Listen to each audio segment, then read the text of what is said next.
Selamat datang di Innovation Talks dalam rangkaian Jakarta Innovation Days 2025 dengan tema Explore, Connect, Impact. Perkenalkan saya Bang Rizal Dan saya Nonrika, Abang None Jakarta yang akan memandu jalannya acara Innovation Talk sore hari ini. Sebelum memulai acara, terlebih dahulu kami ingin menyapa para narasumber terhormat yang telah hadir pada hari ini, utamanya yang terhormat staf ahli Menkomdigi bidang sosial, ekonomi, dan budaya, Bapak Raden Wijaya Kusuma Wardana. Wakil Kepala Bapeda Provinsi DKI Jakarta, Bapak Dev Trianov. Rector of Georgetown SFS Asia Pacific, Profesor Yuhki Tajima. Strategic Partnership Manager Geo Google, Ibu Galuh Rohma. Selamat datang dan terima kasih atas kehadiran serta kesediaannya untuk berbagi inspirasi pada acara sore hari ini. Kami juga mengucapkan selamat datang kepada seluruh pimpinan atau perwakilan kementerian dan lembaga, pemerintah daerah, serta para mitra swasta, akademisi, NGO, komunitas, dan tamu undangan yang telah hadir dan berpartisipasi dalam kegiatan ini. hadirin sekalian, Jakarta Innovation Days merupakan kegiatan inovasi tahunan terbesar di Jakarta yang digagas oleh Bapeda Provinsi DKI Jakarta bekerja sama dengan para kolaborator dari lintas sektor. Kegiatan ini menjadi ruang kolaborasi untuk memperkuat ekosistem riset dan inovasi sebagai fondasi pembangunan kota yang berdaya saing global serta memperkuat posisi Jakarta sebagai kota global. Dan tentunya pada sesi Innovation Talks kali ini, kita akan bersama-sama mendalami tema Digital Jakarta Transforming City Services, sebuah tema yang mencerminkan upaya Jakarta dalam mempercepat transformasi digital layanan publik, menghadirkan efisiensi, transparansi, dan aksesibilitas yang lebih baik bagi seluruh warga kota. Melalui integrasi teknologi dan kolaborasi lintas sektor, Jakarta terus berinovasi untuk membangun tata kelola yang lebih inklusif, efektif, dan berdampak nyata bagi masyarakat. Boleh kita tepuk tangan yang meriah untuk sore hari ini. Dan untuk memandu jalannya sesi diskusi telah hadir bersama kita Bapak Budi Awaludin selaku Kepala Dinas Komunikasi, Informatika, dan Statistik Provinsi DKI Jakarta yang akan bertindak sebagai moderator pada sesi kali ini. Untuk itu kami mengundang moderator untuk naik ke atas panggung, Bapak Budi Awaludin, kami persilakan.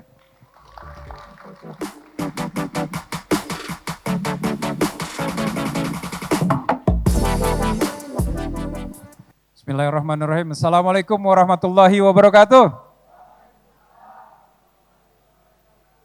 Semangat siang. Wah, kurang semangat nih Pak. Siang-siang gini jam 2 ngantuk nih habis makan.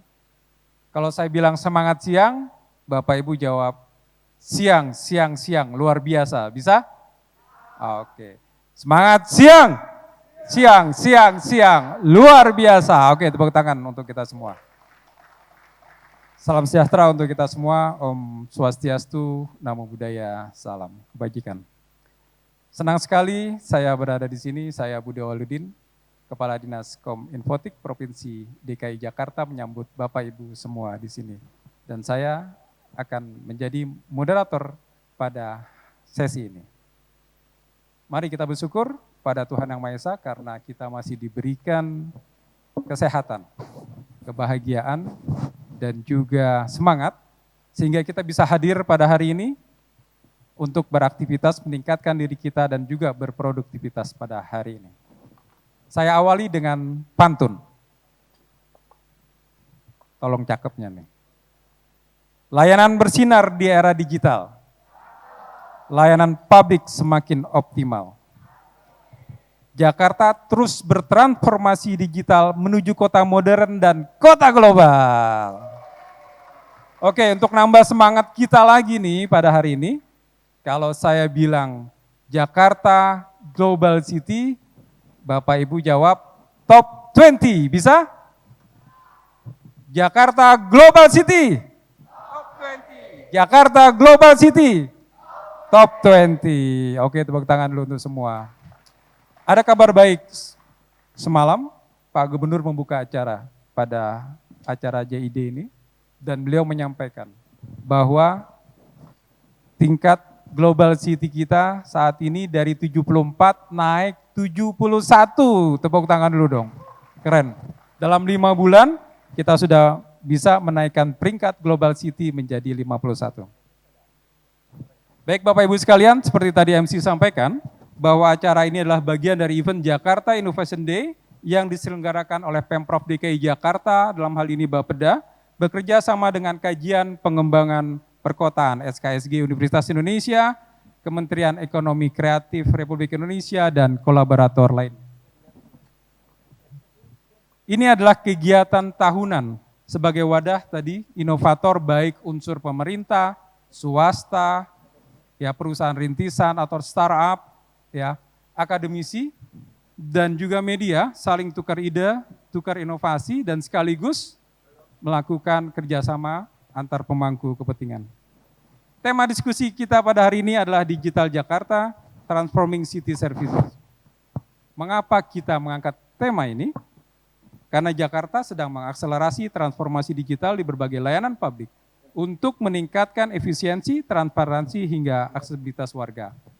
Jakarta punya super app Jaki, di mana seluruh layanan publik bisa diakses melalui super app Jaki, mulai dari geospasial, ya, lalu layanan adminduk, bayar Pamjaya juga bisa di situ, ya, bayar pajak juga bisa di situ, mau call ambulan bisa melalui Jaki. Untuk pesan perahu jenazah bisa juga, ya. Jadi semua bisa di Jaki. Digitalisasi mendorong terciptanya integrasi data antar layanan yang memungkinkan pemangku kebijakan merespon kebutuhan lebih cepat.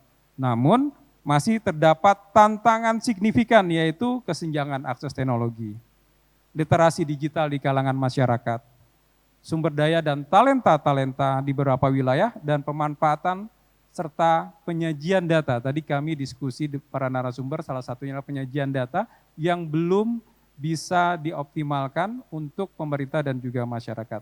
Ini yang akan kita diskusikan bersama. Sebelum kita mulai sesi ini, kita lihat video yang satu ini. Silakan.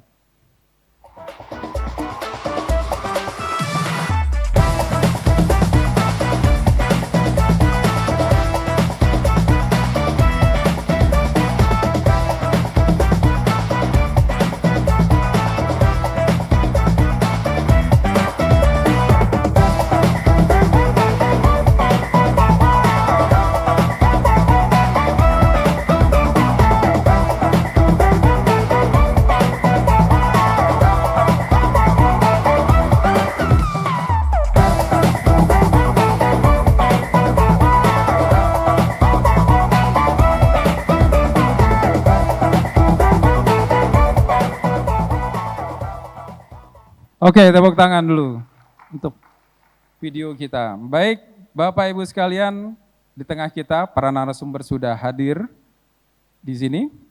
Kita panggil yang pertama adalah narasumber Bapak Wijaya Kusuma Wardana, staf ahli bidang sosial ekonomi dan budaya Kementerian Komdigi. Kita berikan aplaus yang meriah untuk Pak Wijaya. Silakan Pak.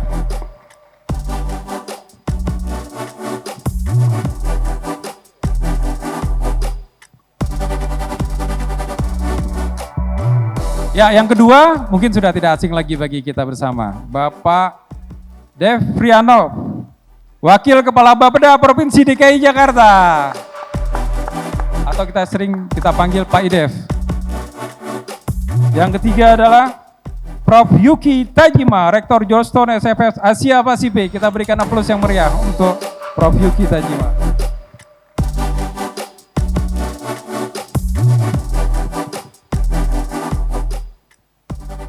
Yang terakhir dari Google. Siapa dia? Ibu Galuh Rohma. Ini tadi kami dialog ya di belakang panggung. Bu, ini ada teman-teman dari Diskominfo. Mereka pasti akan menantikan nih layanan gratis apa yang bisa diberikan Google untuk kita semua.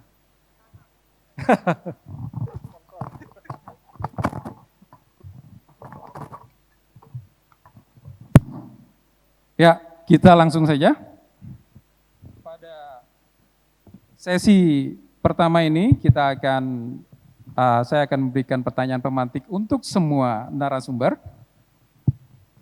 Ya, untuk semua narasumber, dan silakan para narasumber nanti kalau memang mau presentasi juga kami persilakan. Pertanyaannya adalah, bagaimana transformasi digital dipandang sebagai komponen kunci dalam penciptaan inovasi untuk kota yang berkelanjutan? Kami mulai dari Bapak Wijaya. Kami persilakan. Terima kasih Pak Budi selaku moderator, Bapak dan Ibu narasumber, serta Bapak Ibu hadirin yang berbahagia di forum yang membanggakan ini. Assalamualaikum warahmatullahi wabarakatuh. Selamat siang dan salam sejahtera bagi kita semua. Semoga kita hari di sini bisa berbagi ilmu dan mendapat berkah dari pertemuan hari ini. Amin ya rabbal alamin. Terima kasih Pak Budi atas pertanyaannya. Jadi kalau kita berbicara apa sih yang sebetulnya bisa diperoleh untuk ke depan terkait dengan transformasi digital itu sendiri. Jadi pertama, kalau kita berbicara transformasi digital, kami dari sisi pemerintah selalu mengacu apa yang menjadi visi dan misi daripada pimpinan negara kita, pimpinan nasional kita, yang kemudian didokumentasikan, diturunkan dalam sebuah dokumen yang dinamakan rencana pembangunan. Baik rencana pembangunan jangka panjang maupun jangka menengah. Nah, kita sudah pemerintah bersama juga pemerintah maupun juga di parlemen telah menyepakati apa yang dinamakan dokumen RPJMN, dan sama-sama kita menyepakati bahwa kita mendorong dan mempercepat penguatan proses transformasi digital. Transformasi digital sendiri itu ada 3 pilar yang membentuknya. Pertama adalah untuk pilar pemerintahan digital, kedua adalah ekonomi digital, dan terakhir adalah bicara masyarakat digital. Nah, tujuannya transformasi digital adalah untuk mendorong transformasi Indonesia menuju Indonesia emas tahun 2045. Harapan Bapak Presiden, salah satu melalui transformasi digital itu dapat mendorong percepatan pertumbuhan ekonomi menjadi rata-rata 8% per tahun. Nah, transformasi itu dapat diperoleh antara lain tadi transformasi ekonomi dan juga transformasi tata kelola. Nah, di dalam transformasi tata kelola itu pertama kita harus mampu untuk mengintegrasikan, yaitu pembangunan ekosistem digital kita. Dan kemudian setelah membangun pembangunan ekosistem digital, kita harus terus mendorong juga akselerasi daripada transformasi digital itu sendiri. Dan terakhir, yang tidak kalah penting, dalam transformasi digital itu harus ada pelakunya atau membangun talenta-talenta digital. Saya sangat senang bahwa hari ini tidak hanya kalangan pemerintah, juga ada kalangan akademi, dan tidak kalah penting adalah pelaku industri itu sendiri. Nah, disinilah harusnya pentingnya ada kolaborasi untuk membangun transformasi digital yang inklusif, sustainable, transformatif, empowering, dan lain sebagainya. Nah, di sini untuk membangun transformasi digital yang kuat, yang berkesinambungan, tentunya perlu diaktifasi dalam berbagai bentuk. Pertama, perlunya dukungan regulasi dan kebijakan. Ini menjadi payung dan fondasi juga. Karena inilah yang akan mengarahkan kemana arah transformasi digital itu sendiri. Kedua, selain regulasi dan kebijakan juga dibutuhkan ada infrastrukturnya. Di era transformasi digital, mungkin di era masa lalu, kita bicara infrastruktur, ada infrastruktur fisik. Jembatan, jalan, gedung, dan lain sebagainya. Tetapi di era ke depan, kita juga membutuhkan infrastruktur yang non fisik, walaupun itu kesan fisik, yaitu infrastruktur digital. Nah, selain infrastruktur digital, harus juga didukung adanya investasi dan juga teknologi. Setelah itu, pentingnya pula penciptaan talenta-talenta digital atau SDM digital itu sendiri.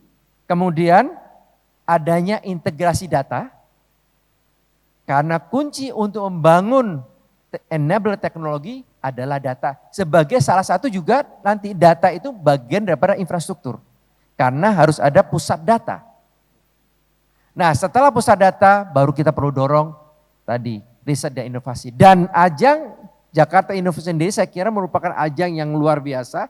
Gagasan yang perlu didukung tidak hanya di Jakarta, perlu diadopsi atau direplikasi di beberapa daerah lain. Untuk apa? Untuk membangun tadi percepatan transformasi digital.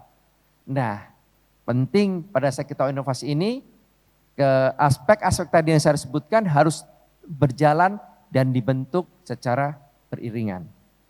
Nah, kalau kita bicara transformasi digital, mungkin waktu saya tidak akan banyak.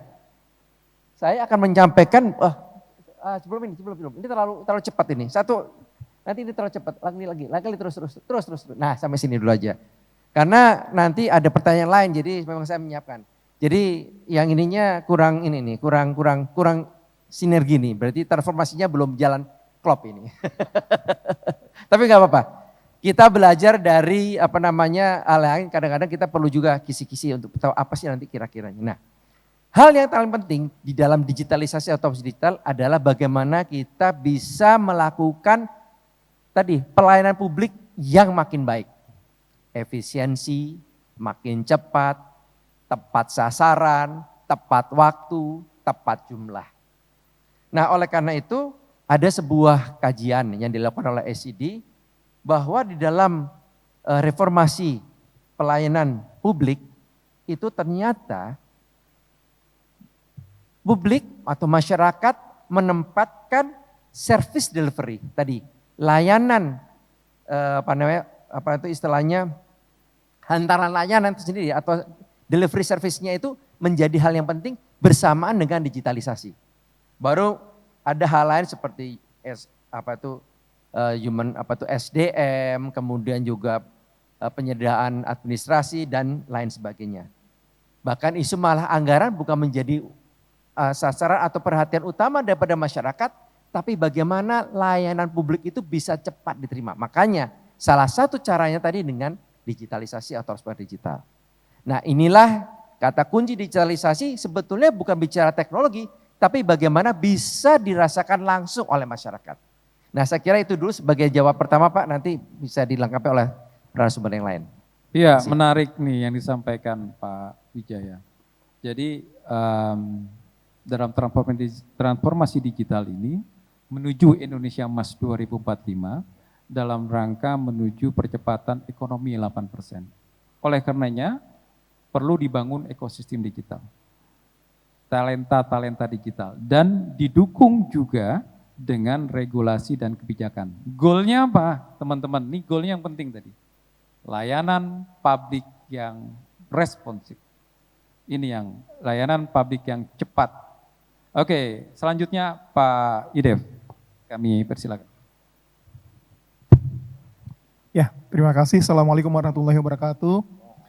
Selamat siang Bapak Ibu. Saya sebenarnya pertama salam hormat dan maaf dari Ibu Kepala Bapeda ya karena kondisi kesehatan jadi beliau minta saya untuk hadir di sini dan itu walaupun agak terkesan mendadak gitu ya, tapi setidaknya saya begitu tahu bahwa yang akan menjadi moderator adalah Pak Budi Awaludin gitu ya, Kepala Dinas Kominfotik, artinya segala sesuatu pertanyaan terkait dengan Jakarta nanti bisa beliau yang jawab juga sebenarnya gitu. Jadi bisa dibilang ya saya ada teman gitu ya, partner gitu ya. Nah tapi karena memang beliau di by day-nya itu memang berurusan dengan digitalisasi transformasi gitu ya, transformation gitu. Jadi artinya ibaratnya dari A sampai Z-nya itu ada sebenarnya sudah ada di benaknya beliau lah gitu ya. Nah jadi Bapak Ibu buat kami sebenarnya kami kalau dalam sisi kami sebagai Bapeda, sebagai perencana, jadi kami melihat bahwa digitalisasi informasi ini adalah sesuatu yang bisa dibilang sebagai penggerak utama ya. Jadi penggerak utama untuk kita melakukan inovasi. Tapi mungkin kalau misalnya saya bisa, karena saya melihat di sini banyak yang masih generasinya ya Gen Z gitu ya. Jadi untuk kalau misalnya saya bilang penggerak utama mungkin itu sudah cukup clear, tapi mungkin saya bisa gunakan juga terminologi apa namanya ya, ultimate cheat code ya. Jadi biasanya kalau yang suka main game gitu ya, nah itu cheat code untuk to unlock ya potensi dari digitalisasi sendiri di Jakarta gitu ya. Jadi ini adalah kayak semacam satu istilahnya apa ya, sesuatu yang bisa mengakselerasi dan juga mengubah ya, mengakselerasi sekaligus mengubah arah dari satu proses, Pak. Jadi misalnya kalau kita mungkin kalau hanya by proses, by projection itu hanya misalnya ada di certain level tertentu, nah itu kita bisa beyond ya untuk bisa karena dengan saya pakai istilahnya Bu Kaban gitu, kalau misalnya menugaskan kepada kami terkait dengan sesuatu yang biasanya membutuhkan waktu cepat gitu ya, harus ada breakthrough, itu biasanya beliau bilang do your magic gitu ya. Jadi banyak hal yang sebenarnya bisa kita lakukan untuk kita melakukan breakthrough terhadap berbagai layanan publik dengan informasi. Jadi bukan hanya kita berbicara soal layanan, tapi juga bagaimana kita digitalisasi informasi ini sebagai bagian dari part of cities problem solutions gitu ya. Jadi artinya banyak hal masalah-masalah yang ada di kota itu bisa kita selesaikan dengan bantuan dari digital ya. Jadi saya rasa dengan ada dari Google, ada dari Bapak dari Komdigi, Prof Yuki, ini sebenarnya ada satu kesempatan yang bagus bagi Jakarta untuk mendapatkan perspektif dari multi perspektif yang ada di luar apa yang kita bayangkan gitu ya. Nah, jadi buat Jakarta seperti itu tadi, tapi sebenarnya bagaimana kita menggunakannya Pak Budi gitu ya. Jadi sebenarnya ada tahapan-tahapan yang misalnya kita bisa lakukan dari digitalisasi transformasi ini adalah biasanya kita menggunakannya bisa dilihat sebagai bagian dari proses sensing gitu ya. Jadi bagaimana kita mendapatkan impresi, mendapatkan apa yang terjadi di kota ya. Tadi kami di belakang sempat berdiskusi terkait dengan bagaimana misalnya Google gitu ya bisa berkontribusi di dalam transport, bagaimana bisa nanti dikombin dengan utilisasi combine dari resources yang kita punya, misalnya dengan the smart city, beliau punya infrastruktur CCTV yang harusnya itu kita sudah tidak lagi pada fase yang surveillance gitu ya, dan kita sudah bergerak ya Pak Budi untuk bukan lagi more than surveillance but more to the analytic ya. Jadi bagaimana segala infrastruktur yang ada kita bisa gunakan dia sebagai bagian dari ataupun part of dari analisis kita terhadap kita harus bergerak apa atau kita harus mengambil keputusannya apa. Nah, jadi kalau tadi kita sensing, maka kita sampai kepada yang fase keduanya adalah bagaimana kita menggunakannya dia sebagai analitik, ya, analisis proses. Nah, lalu yang ketiga adalah bagaimana kita based on data yang kita dapatkan, yang bisa dia terintegrasi dengan segala IoT things, dengan segala source dari informasi, bisa dari medsos, bisa dari CCTV, bisa dari tadi itu ya Pak, dari pasukan ojek online, gitu ya, yang bisa memberikan inputan gitu ya, Pak Kadis gitu ya misalnya. Nah itu bisa menjadi kayak semacam memperkaya sehingga big data yang ada ini benar-benar bisa akan sangat reliable untuk bagian dari problem solving ataupun inputan bagi setiap warga kota untuk dia bisa lebih efektif di dalam menjalankan aktivitasnya gitu ya. Nah itu baru dari satu contoh misalnya dari sisi transport gitu ya. Nah jadi ini bisa kita bilang adalah bahwa selain untuk kita mengakselerate inovasi, ya dengan digital ini adalah bagian, kami melihatnya sebagai bagian dari part of city solutions. Ya itu sih Pak yang utamanya. Iya, baik Pak Edef. Jadi perspektifnya tadi bahwa digitalisasi sebagai penggerak utama dan bagian dari city problem solution. Kita bisa melihat dari apa yang sudah kita lakukan, kita menggunakan AI dari dalam menangani traffic management. Ya, kita juga saat ini mau launching data dan kita memakai AI juga ya nantinya, dan menarik data-data yang setiap hari kami berikan kepada pimpinan dan juga para OPD, yang menarik data terkait dari medsos, dari media mainstream, ya apa sih yang dikeluhkan oleh masyarakat saat ini, hari ini. Nah itu kita lakukan juga, itu pun juga kita pakai metode AI, dan banyak lagi yang bisa kita lakukan. Ya data analitik yang sudah kita lakukan, dan ini kan menjadi big data kita, dan kita bisa mengambil data-data ini ke depan. Dan bahkan kita juga sedang mengembangkan, Pak Idef, bagaimana kita punya pasukan pelangi, Pak Wijaya. Pasukan pelangi itu pasukan biru, oranye, PPSU, segala macam. Nah, ini sedang kita lakukan, kita datanya melalui AI, kita tarik bagaimana menarik kinerja mereka melalui AI. Cukup mereka hari ini melakukan apa segala macam, dan nanti AI yang, nah ini akan sedang kita kembangkan. Mudah-mudahan bisa terwujud pada tahun ini. Oke, baik. Selanjutnya adalah dari Prof. Tajima. Dengan pertanyaan yang sama, kami persilakan.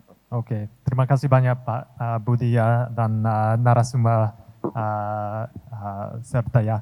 Nama saya Yuki Tajima, mungkin mohon maaf bahasa Indonesia saya agak terbatas, jadi saya pakai bahasa Inggris saja ya, boleh ya.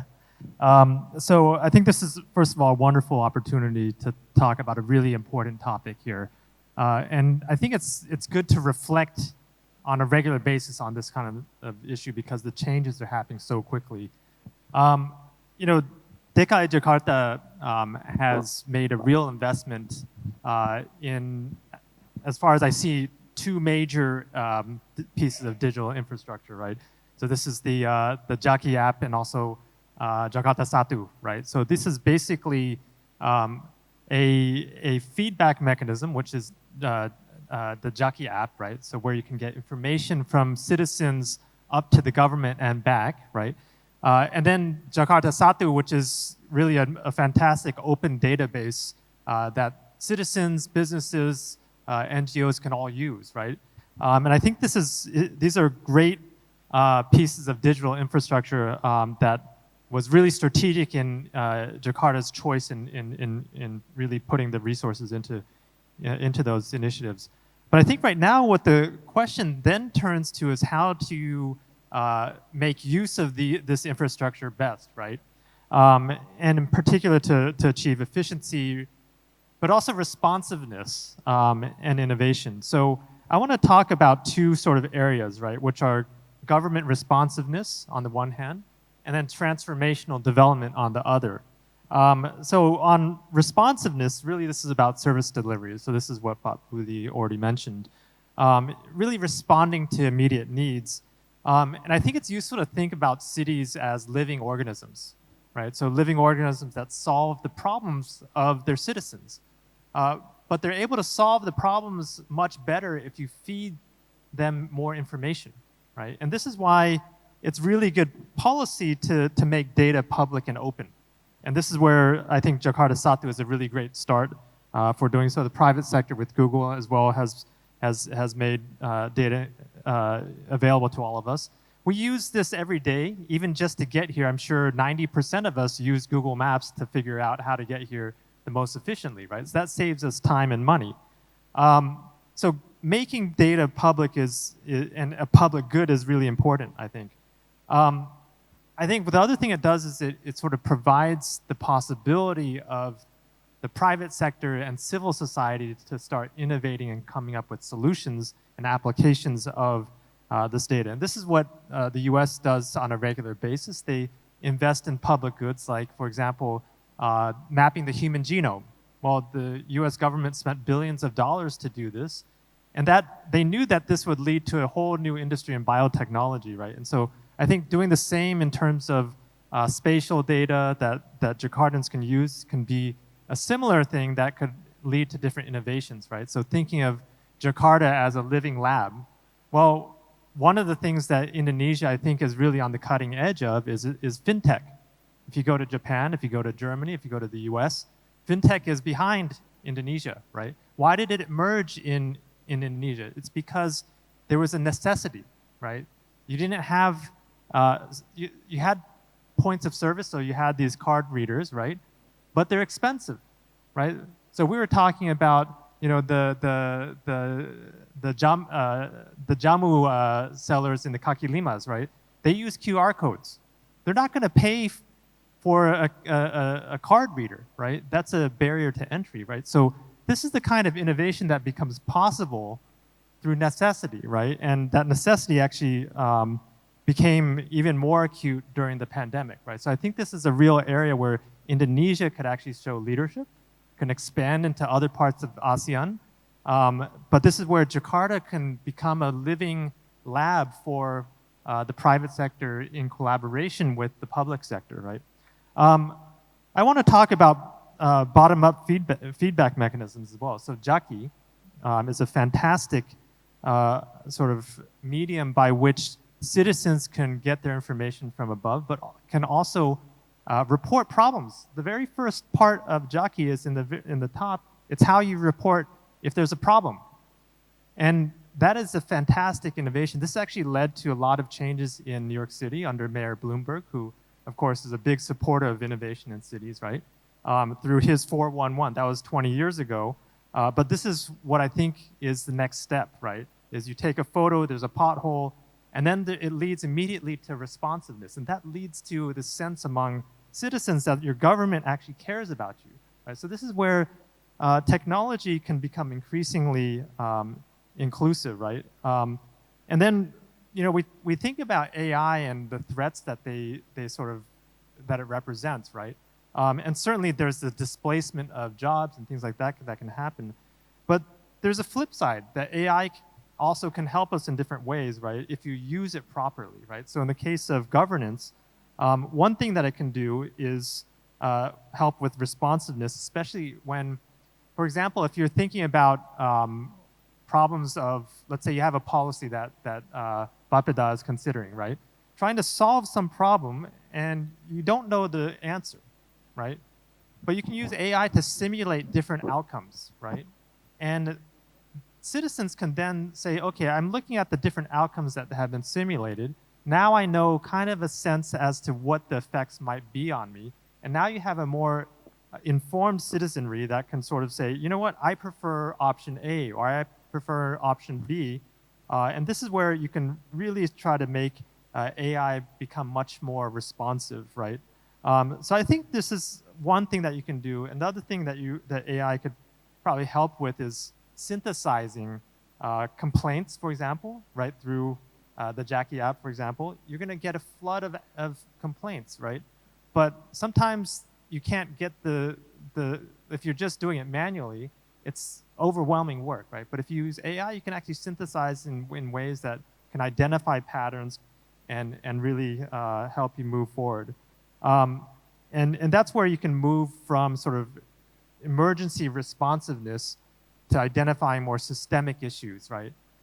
So I'll leave it at that. I have some other thoughts maybe the next time around, I'll talk about transformational development, how you can sort of think about it, not just sort of responsiveness, but actually then how you can generate more coherent policies going forward. But thank you very much.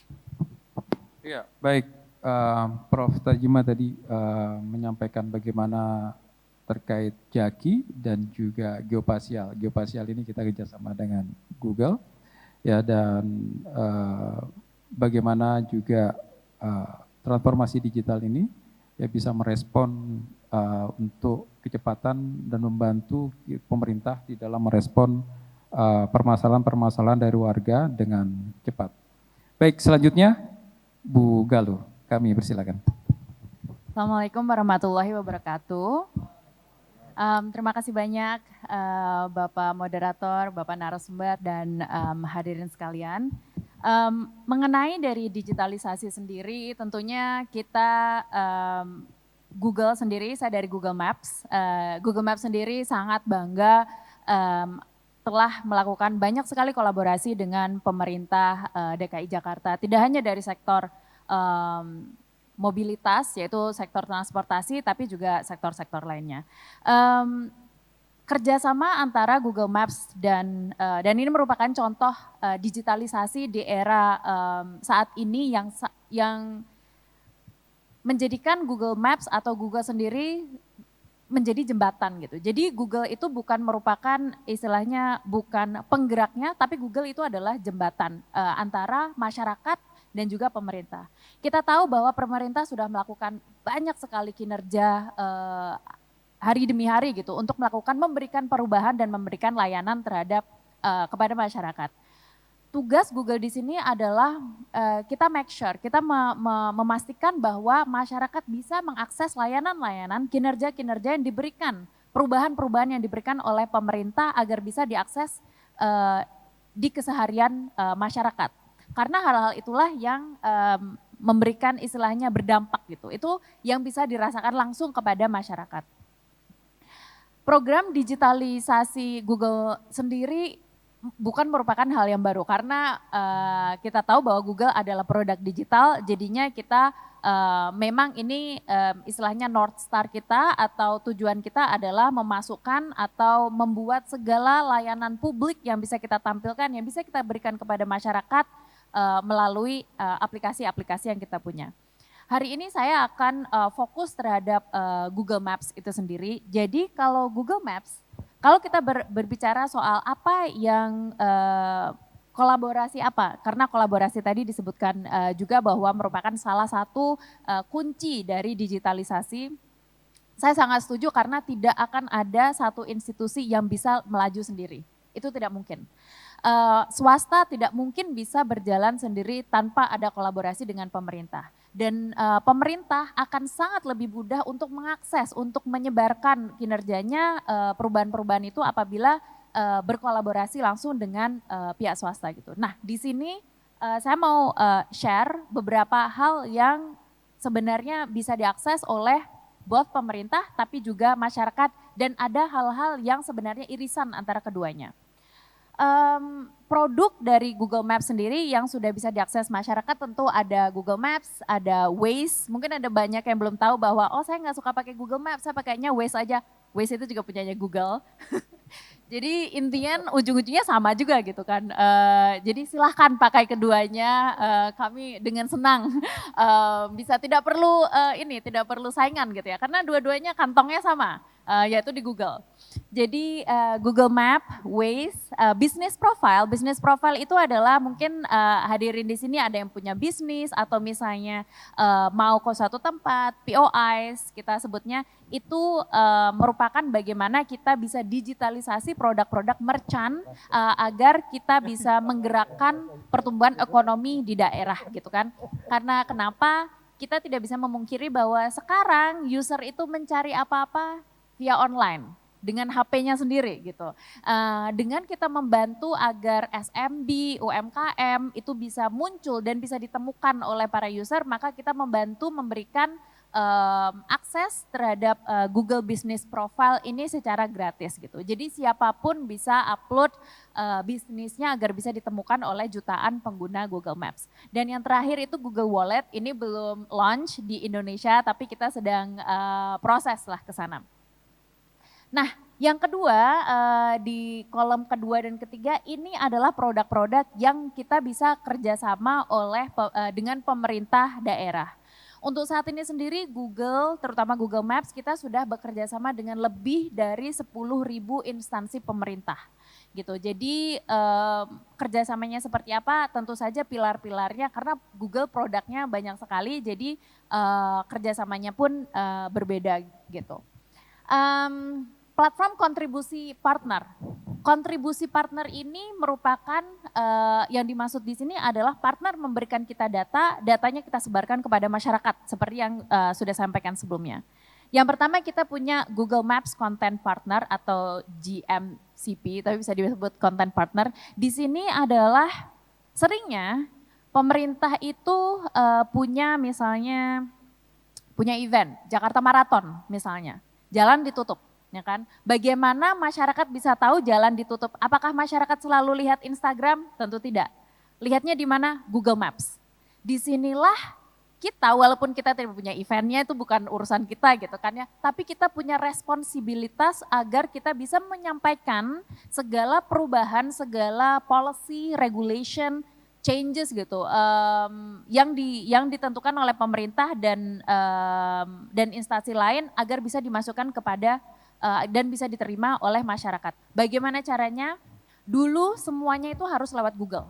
Jadi Google yang akan manually updated. Kalau misalnya ada penutupan jalan, ada nikahan gitu ya. Jalan kan kalau di Indonesia kalau di gang ditutup ya. Itu masyarakat komplainnya tidak sama yang punya hajatan, tapi komplainnya ke Google. Ini jalannya ditutup, kenapa saya diarahkan ke sini? Padahal kan di Google ya mana tahu gitu ya kalau ada hajatan gitu. Tapi itulah behavior yang bisa kita lihat di masyarakat Indonesia. Dengan permasalahan ini bagaimana kita bisa menjembatani agar perubahan-perubahan itu bisa didapat masyarakat dengan sangat cepat. Penutupan jalan, pembukaan jalan. Kalau ada mudik, satu jalan tol 300 km itu ada banyak sekali modifikasi gitu. Bagaimana hal tersebut antara hasil dari regulasi pemerintah duduk bersama bisa diterima oleh masyarakat. Apakah masyarakat bisa membaca? Bisa tentunya, tapi apakah mereka akan menentukan kapan mau mudik itu lewat SKB 3 Menteri? Tentu tidak, mereka akan dengan gampangnya, saya yakin di Google Map udah ada gitu. Inilah tugas Google Map bekerja sama dengan pemerintah bagaimana kita bisa meyakinkan masyarakat, don't worry, kamu bisa lihat di Google Maps. Yaitu lewat content partner. Ini adalah sebuah platform gratis bisa diakses oleh masyarakat, bisa diakses oleh pemerintah. Google memberikan waitlist. Apa maksudnya waitlist? Waitlist itu adalah kita hanya menyeleksi pemerintah mana yang bisa mendapatkan akses. Kenapa begitu? Karena dengan Google Content Partner, dengan platform ini, pemerintah bisa menutup jalan sendiri dan langsung bisa tertutup di Google Maps. Bayangkan kalau tidak diseleksi. Semua pemerintah, semua dinas bisa menutup jalan. Tentunya nantinya akan ada trust issue ya dari masyarakat sendiri dan ada dibutuhkan lagi moderasi gitu kan. Jadi kita bekerja sama dengan pemerintah yang selektif, kita akan seleksi pemerintah mana yang bisa kita kerjasama, tapi ini semua gratis. Jadi pemerintah tidak perlu lagi datang ke Google, Bu saya mau minta tutup ini, karena pemerintah bisa punya otorisasi sendiri gitu. Kenapa kita launch produk ini? Kita mau memudahkan both pemerintah dan juga masyarakat biar tidak ada delay kalau ada apa-apa.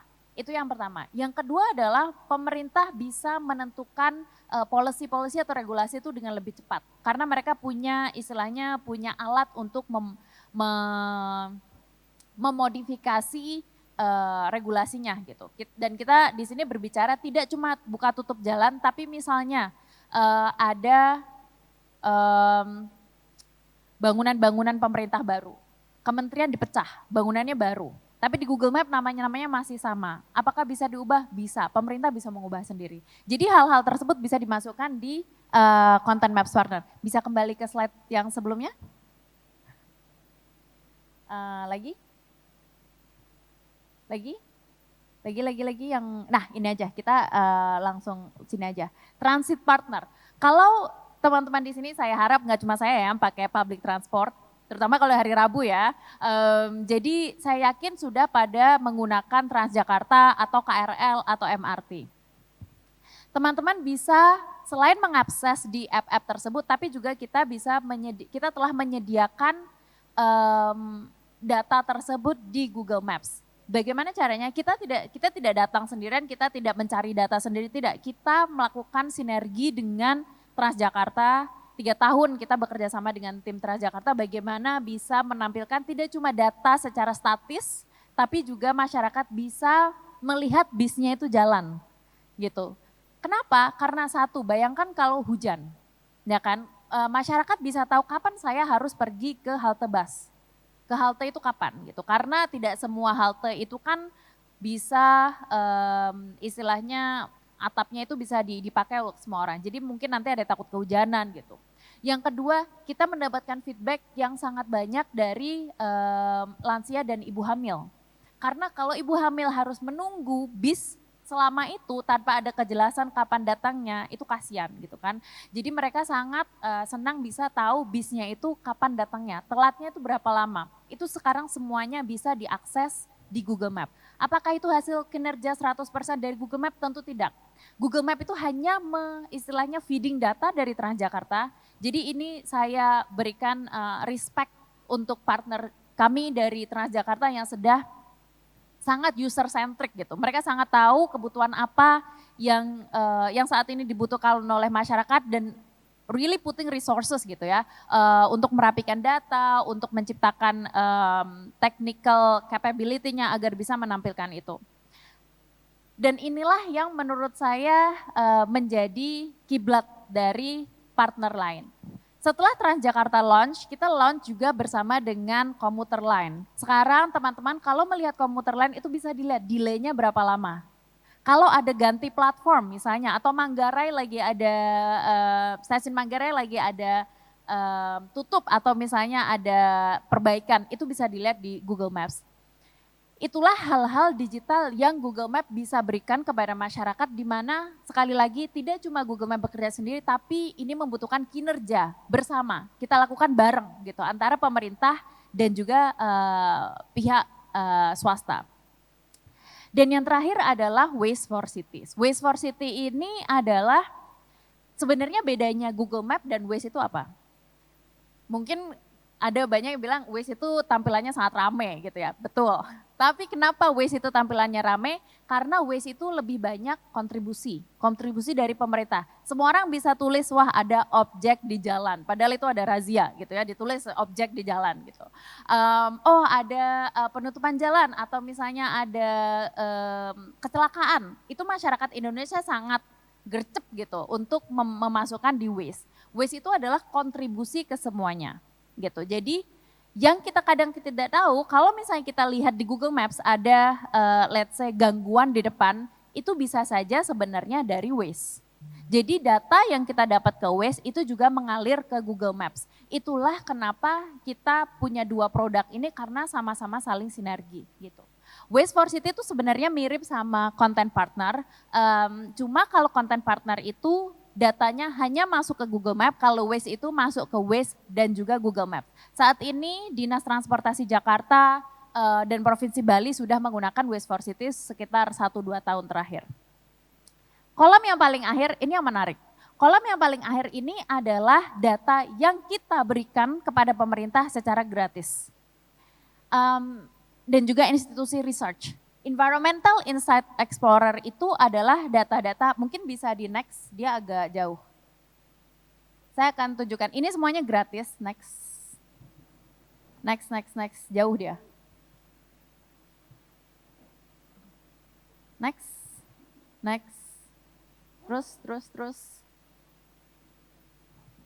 terus. Ini Waze kita semua udah tahu, terus. Ya, next. Ini adalah yang saya bilang tadi kerjasama dengan pemerintah ini contoh yang bukan di Indonesia tapi di luar negeri. Next. Nah, ini Content Maps partner. Jadi nantinya pemerintah bisa tinggal titik gitu, tinggal klik, jalan ditutup.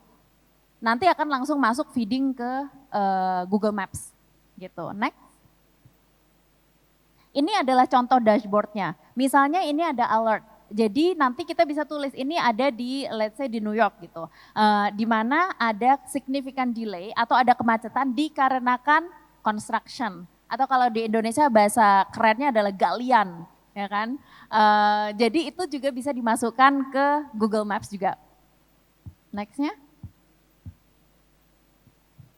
Next. Ini cara pengeditannya sangat gampang sebenarnya. Dan kita dari Google Map juga akan sangat happy untuk misalnya butuh workshop di pemerintah daerah untuk bagaimana pemerintah daerah bisa menyajikan data-data tersebut. Kita akan dengan senang hati bisa membantu dan berkolaborasi. Next-nya. Next.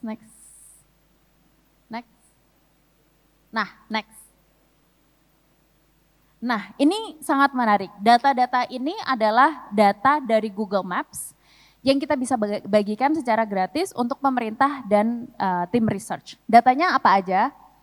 Ini kita adalah data-data yang berkaitan dengan sustainability. Yang pertama adalah emisi bangunan, yang kedua adalah emisi transportasi, yang ketiga adalah potensi tenaga surya dari atap, dan yang terakhir adalah kanopi pohon.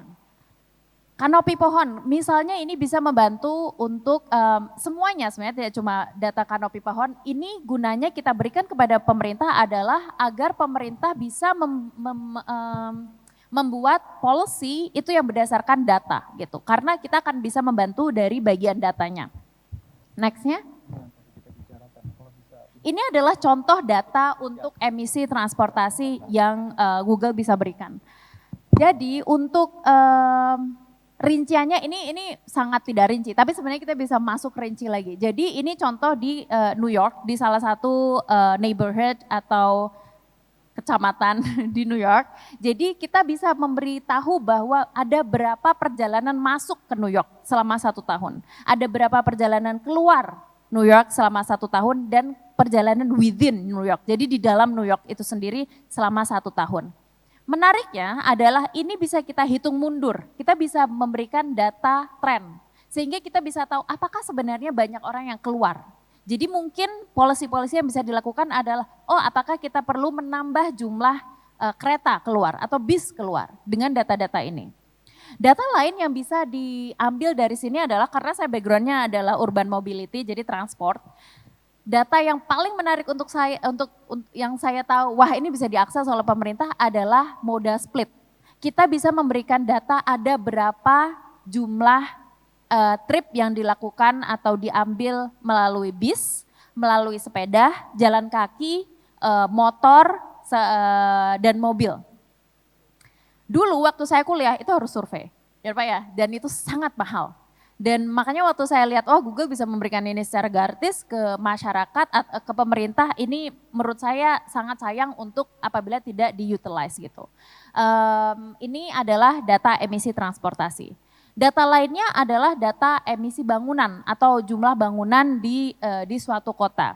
Dan yang paling menurut saya menarik adalah kanopi pohon. Sebelumnya, ini adalah alat kanopi pohon. Ini bisa kita mendeteksi istilahnya daerah hijau di suatu wilayah. Kenapa? Policy-policy yang bisa diambil yang kita lihat beberapa kota lain di dunia yang telah mengambil data ini dan digunakan adalah satu. Apabila ada mau dibangun taman lagi, itu di mana? Tentu di daerah yang density, urban park density-nya atau kanopi pohonnya itu lebih sedikit gitu kan. Kemudian yang kedua adalah apabila kita mau membangun jaringan pejalan kaki.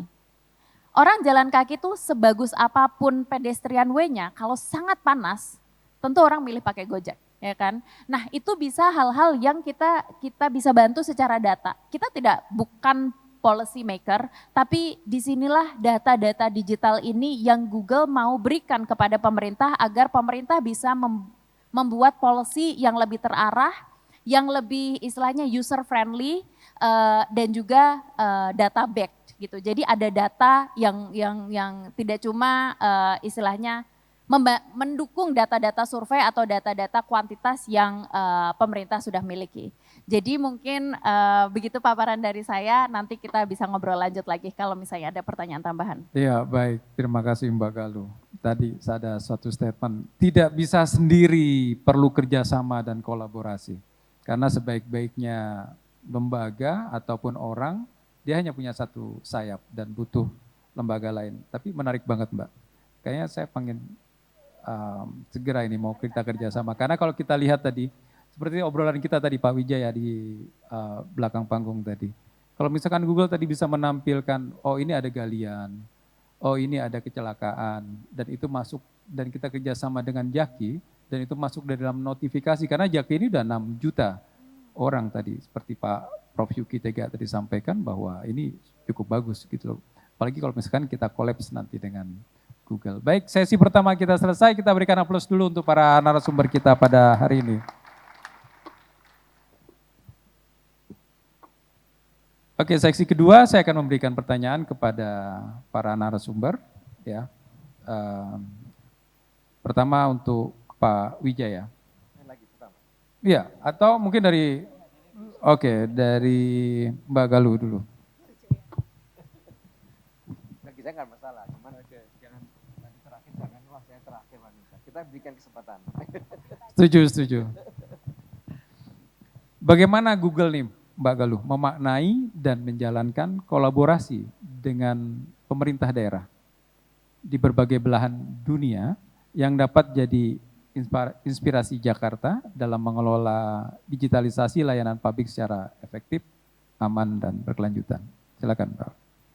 Terima kasih atas pertanyaannya, Pak Budi. Jadi kerjasama antar kota, pemerintah kota dengan Google itu sangat berbeda dari negara ke negara. Kenapa kita bisa bilang seperti itu? Contoh apabila kita lihat kerjasama kita dengan Jepang. Jepang itu kita kerjasama sangat mendalam lewat sistem urban mobility. Dan urban mobility dari Jepang itu adalah salah satu yang paling rumit di dunia. Kalau teman-teman pernah ke Jepang atau rencana mau ke Jepang, dari perkereta apiannya sendiri saja itu sudah sangat membingungkan. Gitu kan, apabila kita salah platform itu kita bisa end up di daerah lain gitu, di Jepang. Selain itu, kalau di Indonesia atau kalau di Jabodetabek saja itu ada Transjakarta, KRL, MRT, kemudian LRT. Kalau di Tokyo saja, satu Tokyo itu ada puluhan transport provider. Jadi kita tidak cuma bekerja sama dengan satu partner, karena setiap jalur itu partnernya sendiri-sendiri gitu kan. Jadi yang mau saya sharing di sini adalah setiap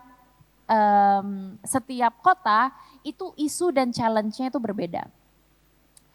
Bagaimana kita bisa bekerja sama dengan kota-kota tersebut adalah sebenarnya sistem feeding-nya itu kita seperti lingkaran gitu ya, is a circle gitu. Jadi biasanya saya itu akan sharing kepada pemerintah kota, Pak, Bu, ini adalah data-data behavior dari user yang kita lihat. Contoh satu, kenapa kita bisa memulai, ini saya sharing case tadi ya, biar mudah dipahami juga.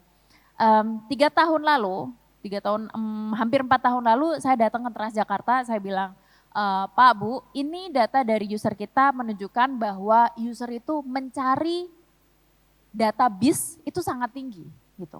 Tapi kami juga memahami bahwa data kita tuh kurang bagus, data dari Google sendiri. Karena kalau kita selalu merasa, oh ini semuanya udah perfect gitu ya, kita nggak akan bisa maju gitu, kita kan nggak bisa improve dari kedua belah pihak.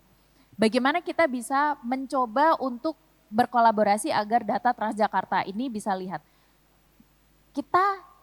Saya yang datang ke Transjakarta menjelaskan dari user behavior kita. Karena apa? Mungkin pemerintah melihatnya dari sisi infrastrukturnya, tapi Google bisa melihat dari sisi pengguna transportasinya. Jadi sebenarnya learningnya itu two ways, nggak cuma dari Google, tidak cuma Google membantu pemerintah, tapi juga pemerintah membantu ke Google. Kenapa? Karena Google itu sebenarnya terutama untuk Google Maps, salah satu misinya itu adalah mendukung transportasi yang berkelanjutan. Kita tidak mau hanya mendukung navigasi mobil, kita tidak mau hanya mendukung navigasi motor, tapi juga kita bagaimana kita bisa memfasilitasi istilahnya advertising public transport. Bayangkan apabila kita bisa melihat tadi saya dari SCBD mau ke sini, saya lihat di Google Maps naik MRT 20 menit, naik motor 25 menit, naik mobil 35 menit. Akhirnya saya naik MRT. Karena apa? Karena data yang sangat aktual. Gitu. Itulah di sini bagaimana kinerja bersama antara Google dan juga pemerintah dan juga pihak BUMD gitu kan ya, bisa menjalankan kolaborasi ini bersama-sama.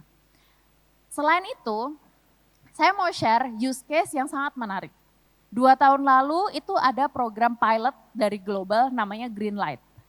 Greenlight itu adalah, ini program sangat baru, di mana kita 2 tahun lalu sudah menggunakan AI untuk menganalisis lampu merah. Lampu merah mana yang istilahnya kurang efektif. Kurang efektifnya seperti apa? Google punya data jumlah kendaraan yang lewat di setiap lampu merah. Bagaimana kita bisa melihat tidak efektifnya tuh di jam berapa? Karena kita punya data macet gitu kan. AI bisa membaca data kemacetan. Lalu kita lihat apakah kemacetan ini disebabkan oleh tumpahan dari lampu merah lain? Apakah karena galian? Karena kalau galian kan kita tidak bisa istilahnya doing anything about it gitu kan ya, masa Google tiba-tiba nutup galian gitu. Tapi kalau pure karena lampu merah kurang efektif, itu AI akan memberikan masukan secara otomatis, misalnya sebagai contoh Jalan Kiai Haji Mansur itu di jam 13.00 belok kiri yang sekarang itu 3 menit menjadi, yang sekarang itu 30 detik menjadi 25 detik.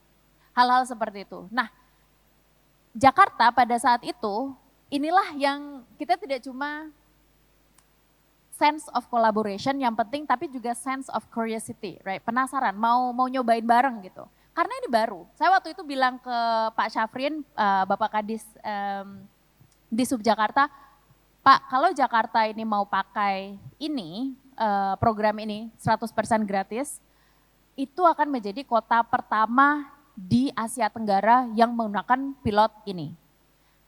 Ada pros and cons, baik dan buruknya. Baiknya adalah keren gitu kan ya, jadi hebat gitu. Jakarta menjadi kota pertama di Asia Tenggara yang istilahnya mau menggunakan AI untuk analisis. Yang kedua adalah kita tidak tahu, kita melihat trennya tuh bagus.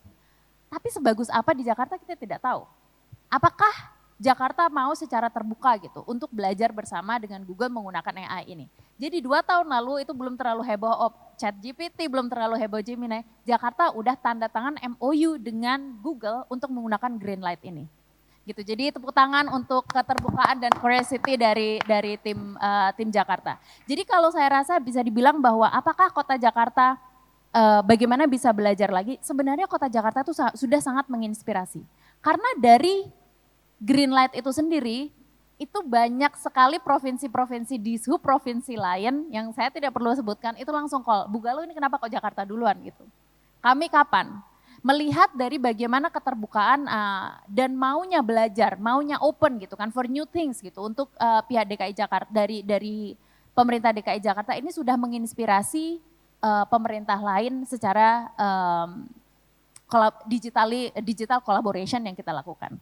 Mungkin begitu. Ya, terima kasih Mbak Galuh. Jadi Google ini mendukung suatu program yang berkelanjutan, ya, dan tidak hanya sense kolaborasi, tapi juga curiosity-nya juga ini perlu ditingkatkan.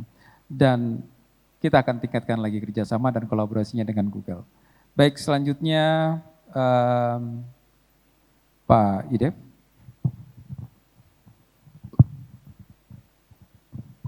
Sebagai representasi untuk skala kota, seberapa strategis relevansi transformasi digital pada layanan publik, terkhusus dengan dinamika perkembangan AI, dapat membantu percepatan pembangunan jangka panjang kota?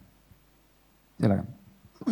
Ya, terima kasih Pak Budi ya. Jadi sebelum saya ke sana, saya mungkin ingin sedikit menambahkan terkait dengan what did you already mention about Jakarta 1 and also about the Jaki.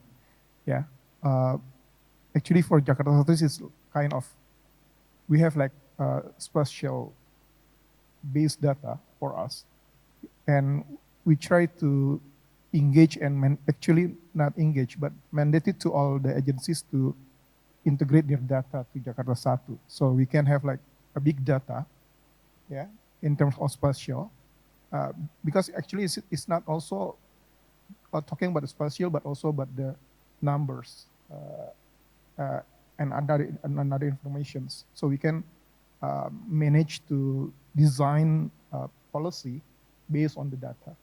And we try to encourage people, encourage our agency to use the shared data. So they don't need to creating a new data because sometimes they can use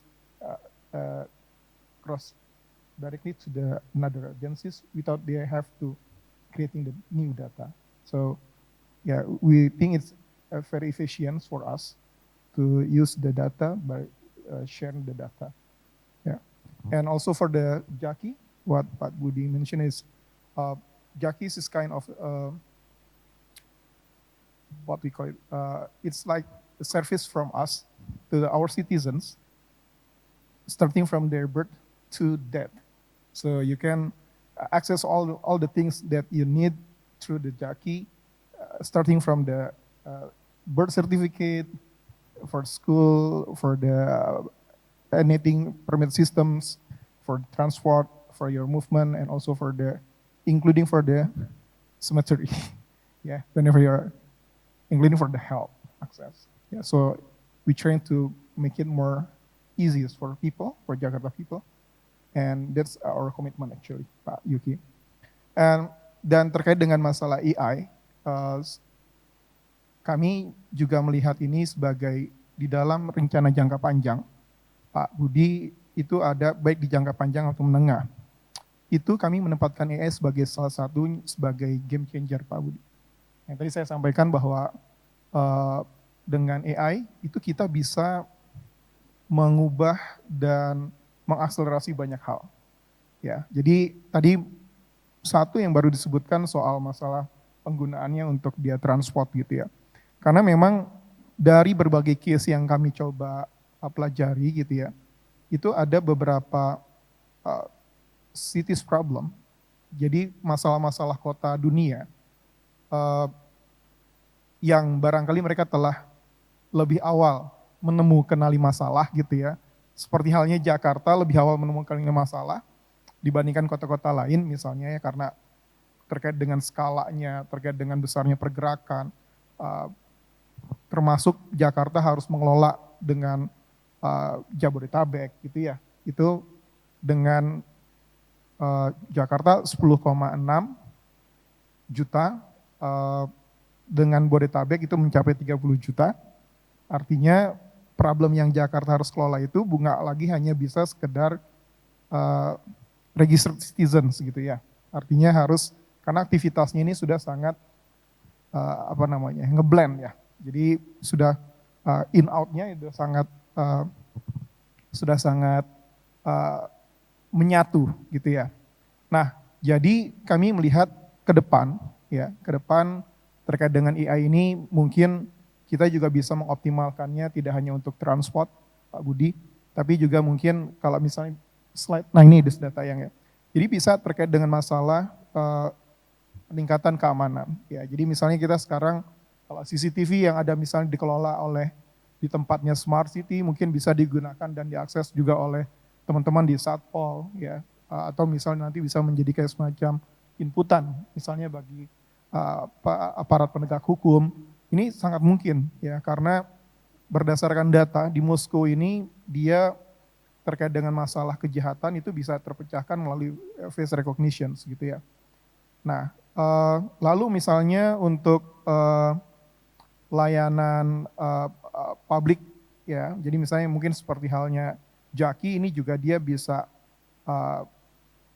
karena adanya kemudahan terhadap akses, ini juga bisa adanya satu, jadi kalau termasuk mungkin bukan cuma warga, tapi juga termasuk dunia usaha.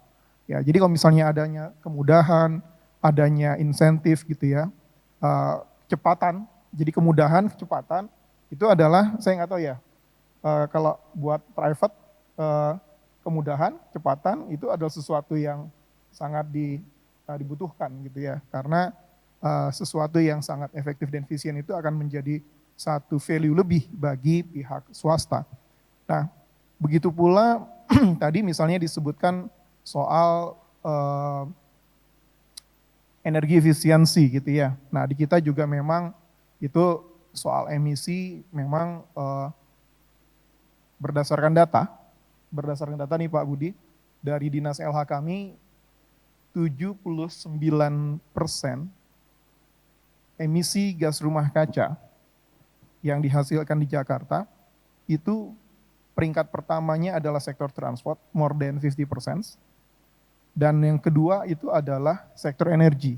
Jadi dari buildings, ya, dari house activity gitu ya, itu adalah sumber utama dari emisi gas rumah kaca. Jadi manakala kita bisa mereduce dari dua sektor itu dari sisi transport dan juga energi, itu akan menjadi satu yang langkah strategis untuk menjadikan pembangunan Jakarta lebih resilient dan berkelanjutan.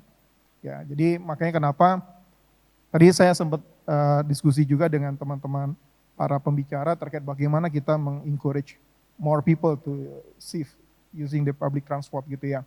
Nah ini juga tadi misalnya disebutkan, oke, berarti apa yang menjadi concern warga untuk mereka mau selain misalnya cakupan, lalu misalnya adalah kemudahan, lalu misalnya ada integrasi, lalu misalnya kita tambahkan tadi ada disebut soal masalah hijau gitu ya.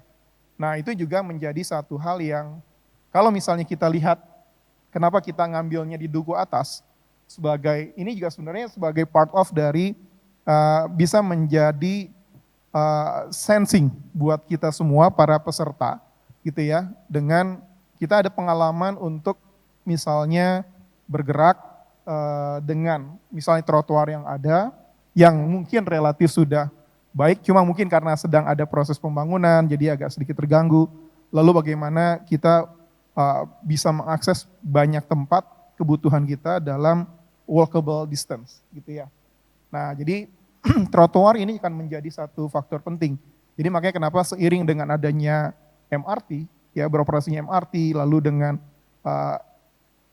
penyebaran koridor ekspansi koridor-koridor Transjakarta dan juga commuter line, itu bisa Bapak Ibu lihat trotoarnya pasti akan relatif jauh lebih proper dibandingkan lokasi lainnya. Itu memang menjadi prioritas utama kita agar orang-orang para pengguna public transport satu merasa lebih dimudahkan, merasa lebih nyaman. Kalau misalnya dia teduh misalnya keluar di duku atas gitu ya di stasiun Sudirman, nah itu kalau misalnya mereka sekedar jalan sampai Setiabudi harusnya sih masih oke ya gitu ya. Artinya masih nyaman lah untuk dia masih dalam walkable distance. Nah jadi itu yang juga menjadi salah satu concern buat kami sebenarnya gimana kita bisa solve dengan dua problem utama itu tadi. Nah saya sedikit nyambung dengan yang tadi disampaikan oleh Pak Budi terkait dengan masalah Jakarta dan naik peringkat gitu ya, dari 74 ke 71 ya Pak Budi ya.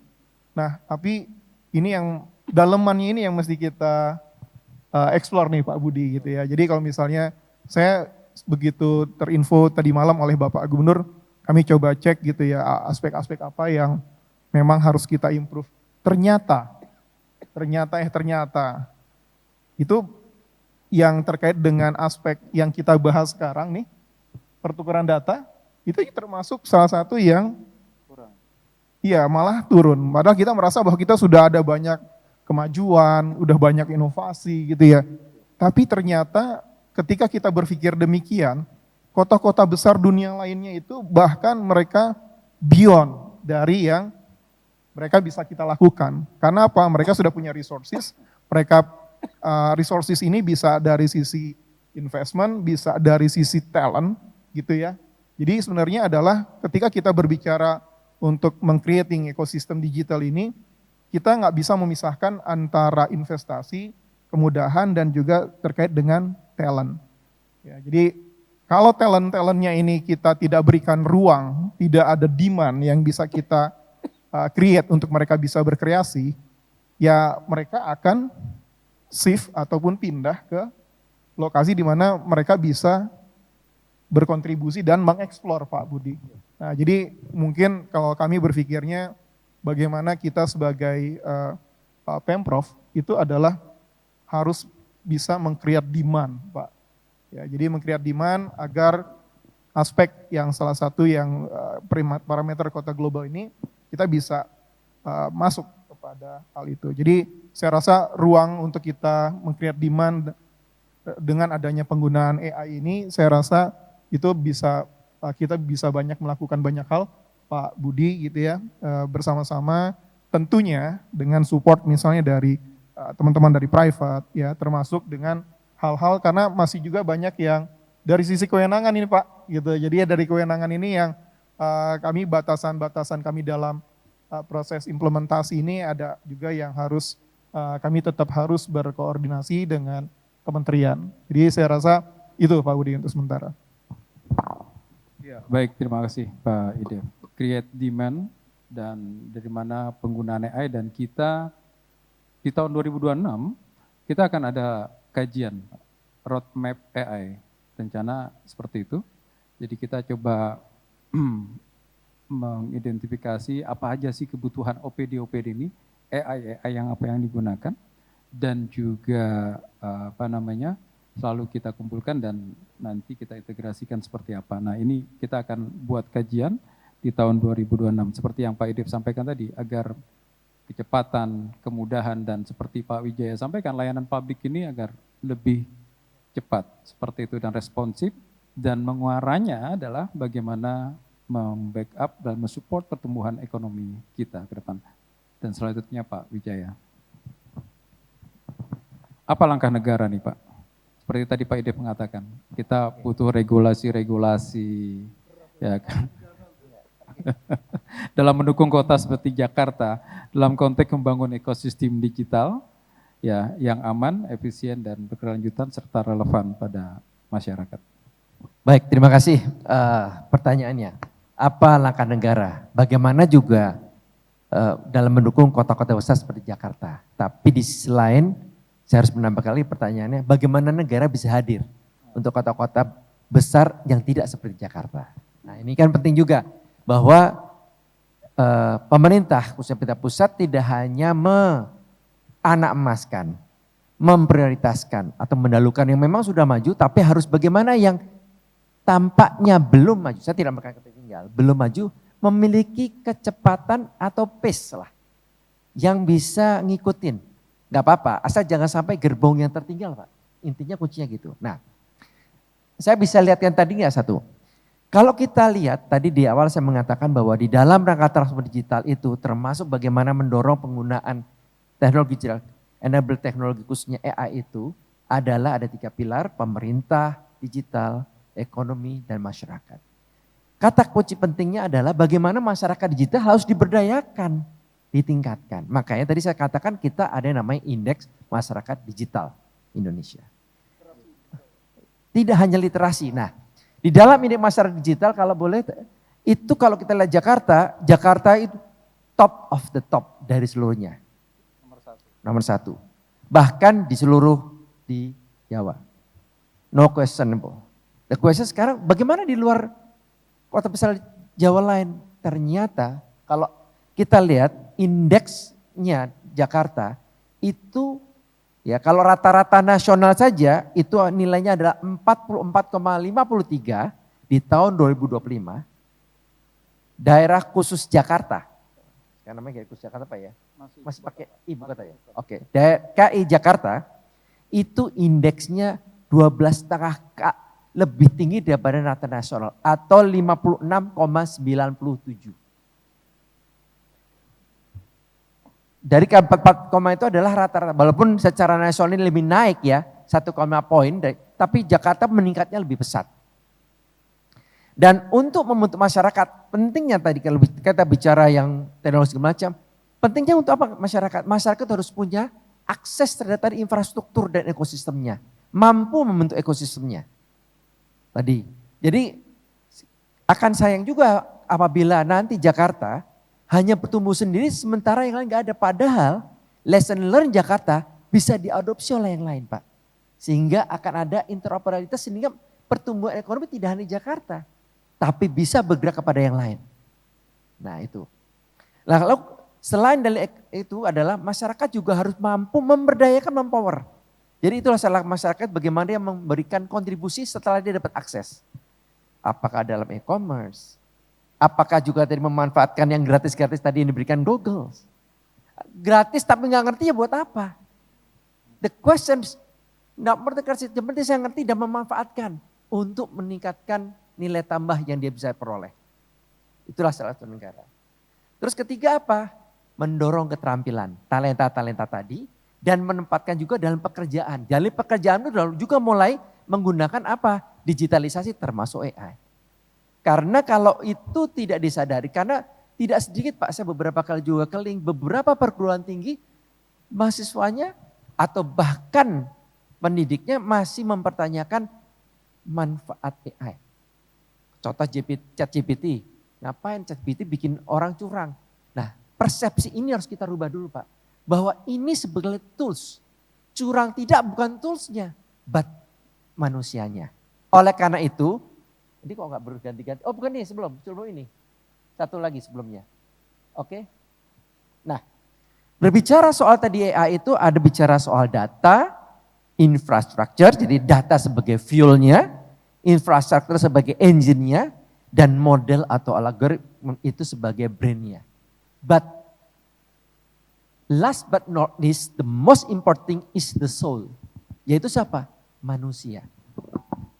Manusialah yang menggunakan itu dan menjalankan itu. Body sebagus apapun, kalau soul-nya tidak dibangun dengan baik, itu akan menjadi body yang tidak baik juga. Nah, itulah menjadi pemerintah berpikir dalam membangun tadi pemerintahan digital, ekonomi digital, masyarakat pun harus juga masyarakat yang sudah berorientasi digital. Dan itu kita harapkan tidak hanya di Jakarta tapi di seluruhnya. Oleh karena itu kita perlu mendorong tadi dengan beberapa indikator yang kita lihat. Nah, terkait penggunaan AI, kami, Pak Bursat berikutnya boleh, kami itu ada 3 tadi pendekatannya. Pendekatan vertikal maupun pendekatan yang horizontal. Di dalam konteks kita membangun tadi, mengadopsi AI atau tata kelola AI, pertama kita harus menggunakan 3 pendekatan. Pertama harus memiliki kebijakan yang kuat. Saat ini kita sudah ada berbagai kebijakan berupa undang-undang, tapi belum bicara AI. Tapi undang-undang itu cukup, seperti undang-undang ITE, undang-undang PDP atau perlindungan data pribadi. Karena bicara ini penting. Bicara AI nanti ada tadi kalau Pak Idef mengatakan ada transfer data, sejauh mana kalau ada transfer data itu tetap kepentingan kita sebagai individu, sebagai subjek data terlindungi. Nah, jadi di dalam perlindungan data pun ada 2 jenis kalau kita berbicara memindahkan data. Ada data flow, ada data transfer. Mungkin yang selama ini kita lakukan ada data flow. Misalkan kita mau klik aplikasi Google, yang bisa paling banter itu adalah data umum, nik yang dukcapil segala macam. Tapi begitu kita berbicara data khusus, rekam medis, biometrik, itu ada aturan yang harus dilalui. Oleh karena itu waktu itu ada juga bahkan pernah ada work ID. Dia menjual daftar tapi memakai tidak sekedar nik, pakai biometrik. Itu adalah data khusus, tidak boleh sembarangan. Pihak-pihak entitas yang bukan dan ditunjuk atau ditetapkan sebagai pengendali data boleh mengumpulkan itu. Nah ini juga satu hal. Jadi di dalam regulasi pun jangan sampai nanti begitu kita tadi bodinya itu udah mulai data kemudian ada disalahgunakan. Jangan sampai juga. Seperti misalkan sebelum kita bicara soalnya talentanya tadi, tapi kita dalam menggovernment mentata kelola kita harus benar-benar supaya apa? Subjek data Bapak Ibu yang hadir di sini benar-benar merasa aman. Tidak terekspos datanya. Karena begitu pakai AI, semua kelihatan mudah. Tapi ada pertanyaannya, sejauh mana kemudahan itu memberi manfaat? Khususnya pada pelayan publik. Khususnya pada diri kita sendiri sebagai bagian pada masyarakat. Nah itu. Tadi Bu Dalu juga mengatakan, bagus Jakarta sudah menjadi trendsetter pertama dalam proyek Green Lights. The question is, to what extent it will be benefit to Jakarta and the people of Jakarta. Nah itu yang harus kita kemudian evaluasi dan analisis. Yang kemudian hasilnya bisa kita kemudian kita tularkan, kita replikasikan kepada daerah lain. Disitulah kami dari kementerian selaku mewakili negara harus bisa hadir dan juga berpihak pada seluruhnya. Nah, di dalam kebijakan vertikal tadi ada tadi undang-undang kami kementerian memberikan turunan-turunannya. Saat ini kita sudah memberikan surat edaran untuk pedoman etika AI, di mana untuk mengenai AI itu ada batas, ada etikanya. Dan sekarang pun kami sudah pada proses penyusunan buku putih atau white papernya, dan kami akan angkat menjadi suatu regulasi.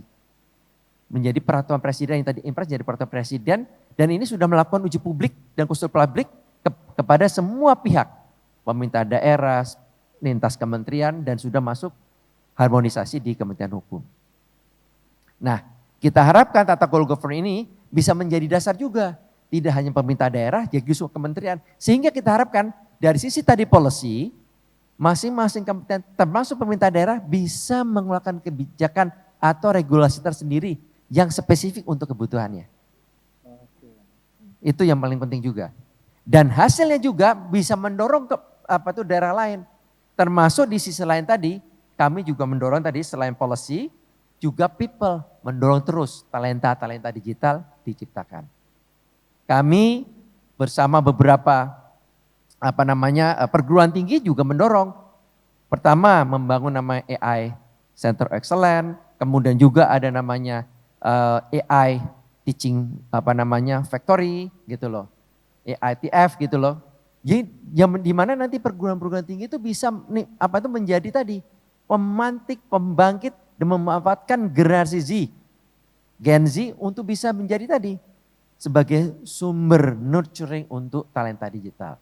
Nah, inilah mereka-mereka lah yang sebetulnya akan menjadi soul daripada tadi body, data, fuel, mekanisme, dan brain daripada tadi kalau kita bicara AI. Karena AI itu bisa dengan machinery-nya, dengan large learning mesinnya juga itu bisa mengolah dan menganalisis dari ketidakteraturan data menjadi data yang lebih terukur. Nah, inilah. Nah, untuk menuju ke sana kita memang harus kita siapkan masyarakat kita, persepsi masyarakat kita juga menerima itu. Gitu loh.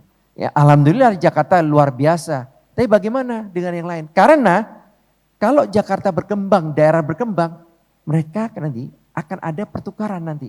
Tadi data, pertukaran resources, yang kemudian itu akan memberikan spill over pertumbuhan ekonomi yang makin cepat. Aglomerasi makin cepat, Pak.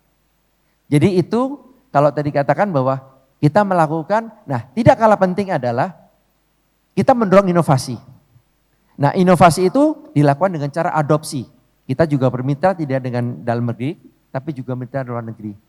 Termasuk ya Google Amerika jelas, kami juga dengan di Timur Tengah UAE juga. Supaya apa? Mereka juga menyediakan pelatihan-pelatihan untuk tadi talenta-talenta tersebut. Nah, kesemuanya itu untuk apa? Agar kita semakin siap menyongsong masa depan kita yang lebih baik untuk kepentingan kita sendiri. Saya kira dari saya cukup, Pak. Terima kasih. Baik, terima kasih. Jadi negara harus hadir dengan kebijakan dan undang-undang. Dan saat ini sudah ada buku putihnya dan akan dibuatkan peraturan presiden. Tapi yang saya garis bawahi dari statement Bapak, pemerintah daerah diberikan kebijakan untuk bisa melakukan regulasinya sendiri sesuai dengan kebutuhannya, Pak. Tentunya mengacu pada kebijakan payungnya, Pak ya? Iya, betul, payung. Betul, ya. Seperti itu. Baik, tapi memang kalau kita bicara AI, kita bicara tentang data nih, Pak. Kita satu permasalahan klasik dari data kita yang susah banget kadang terintegrasi ini. Apalagi kita mau minta data kependudukan aja sangat-sangat sulit di pemerintah-pemerintah daerah saat ini. Nah, tapi alhamdulillah kalau Jakarta, alhamdulillah sudah bisa terintegrasi semua, Pak.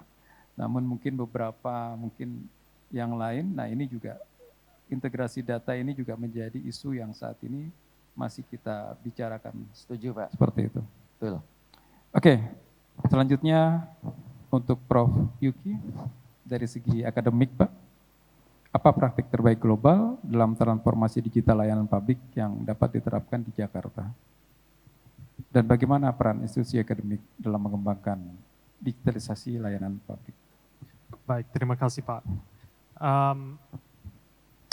So I think the the way I'll sort of answer this is thinking about more of a process, right?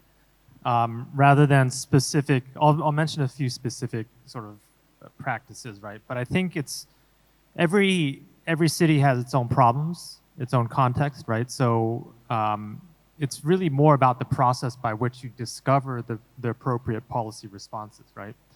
And so, you know, in my first sort of answer to you, I talked about the importance of responsiveness. And responsiveness, I think, in a democracy like this one, is the most important thing that you can do as a government, is to sort of respond to the citizens' needs, right?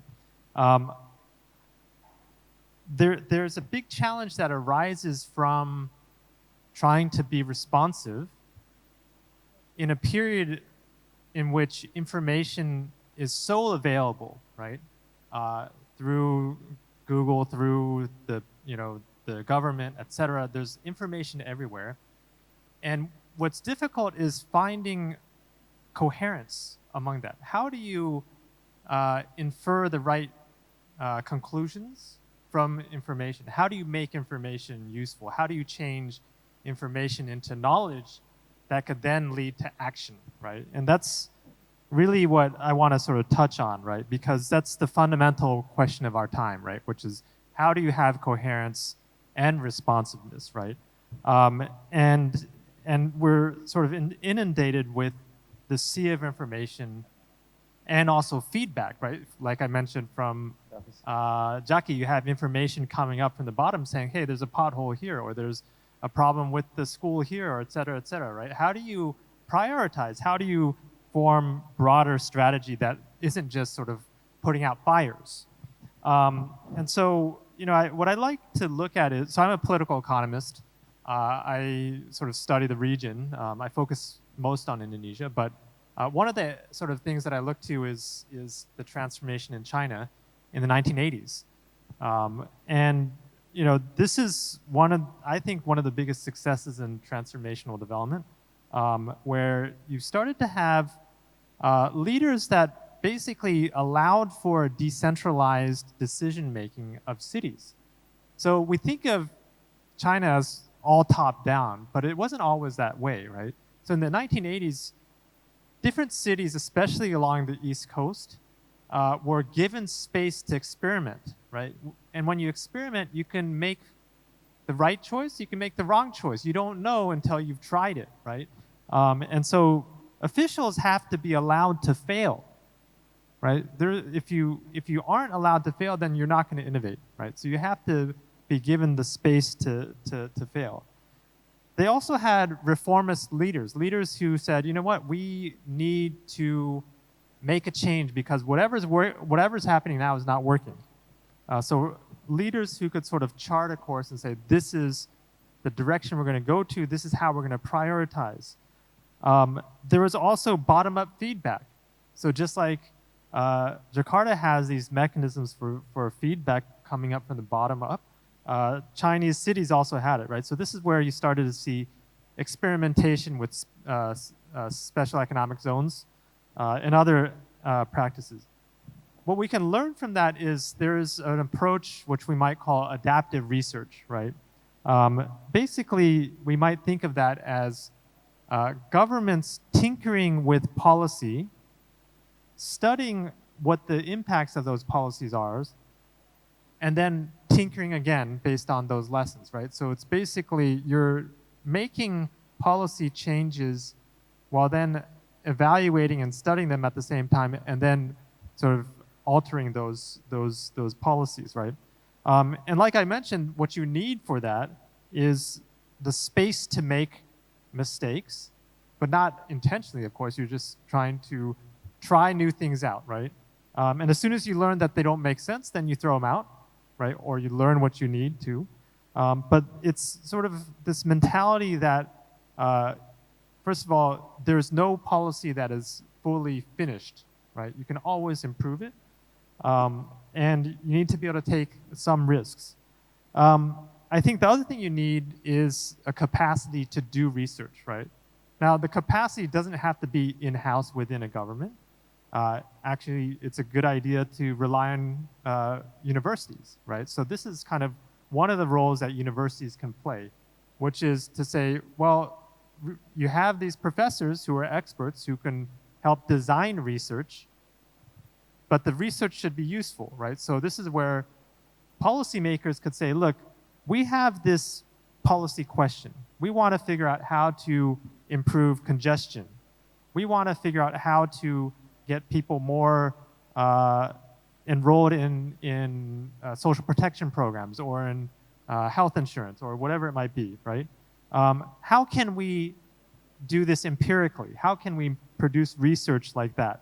So this is a question that the government can sort of pose to academia, and then academia can sort of partner. And the thing about, so we just started our new campus here in Jakarta basically earlier this year. I see a few of our students from DKI here. But we are very proud to be part of this ecosystem because, you know, for us, the reason why we wanted to come here was because this is like a living lab for the Global South. I think Jakarta has all of the different challenges of the Global South, but can model the Global South in a lot of different ways. And sort of thinking of this as a living lab is one of the things that we think that we can do. Now, I think what Jakarta can actually start to then sort of utilize is this sort of back and forth conversation between academia and policymakers to start saying, here's the type of research outputs we need to inform our policies.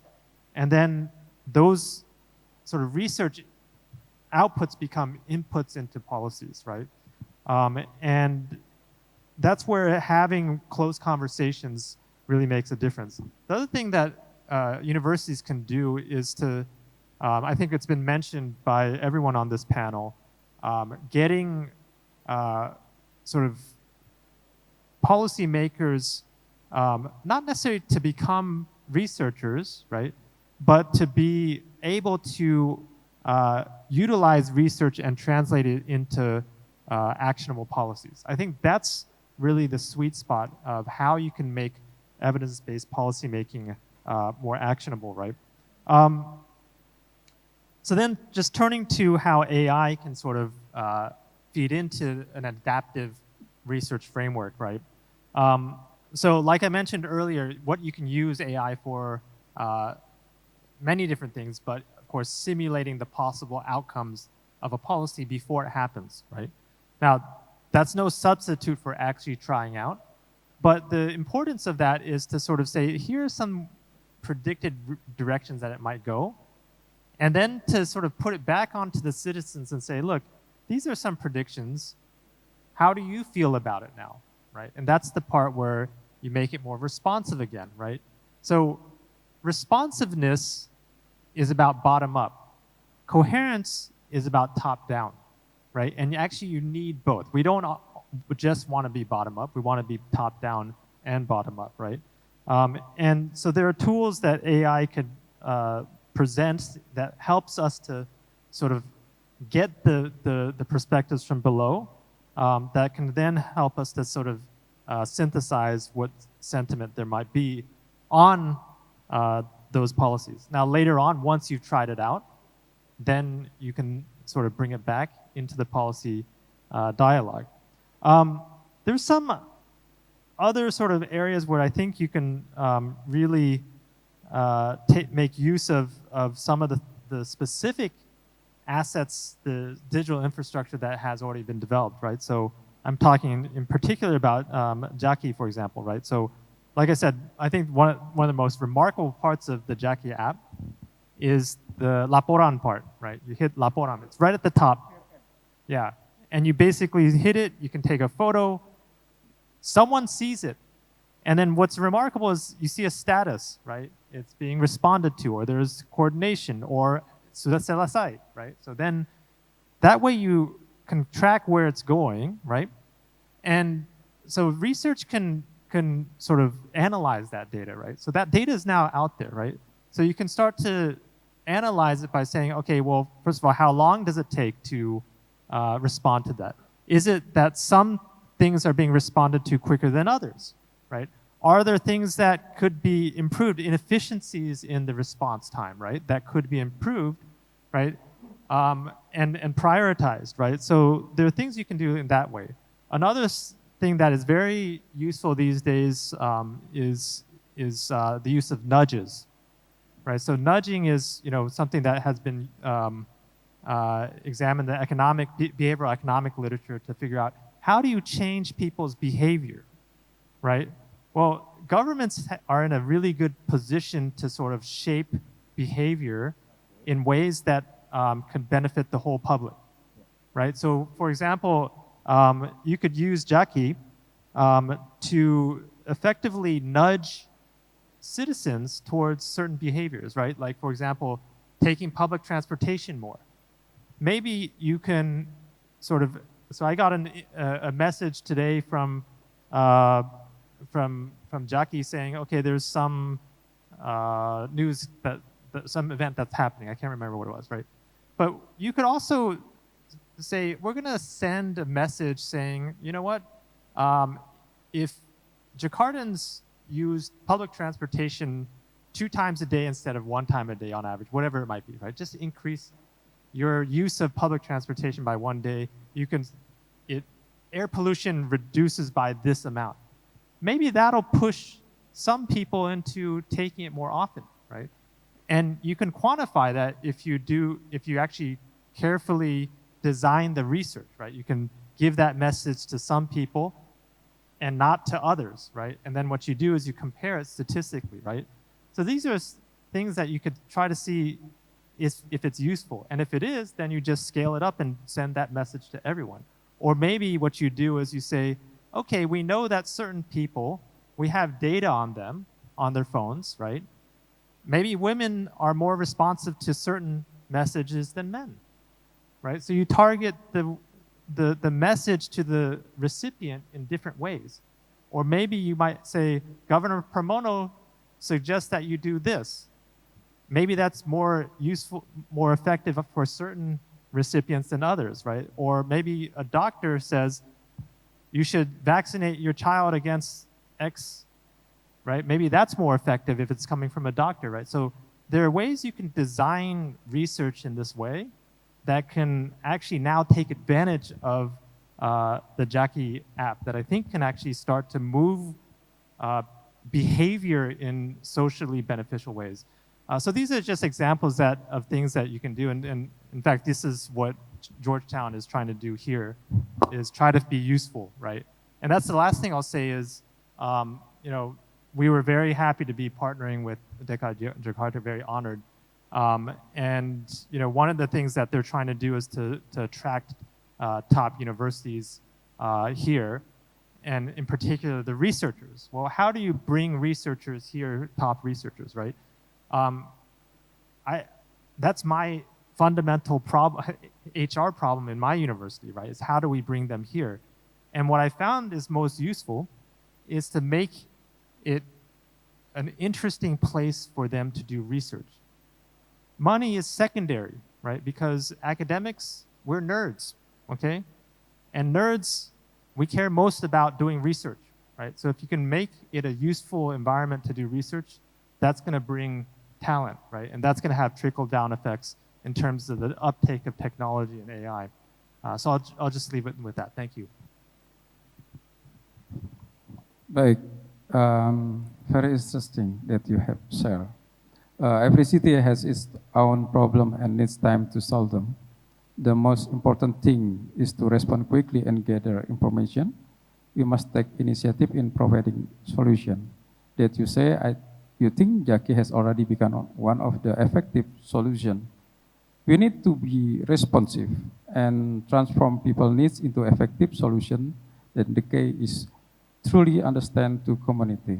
Policymaker can collaborate with stakeholders to facilitate public needs supported by contribution from academic. Oke, baik.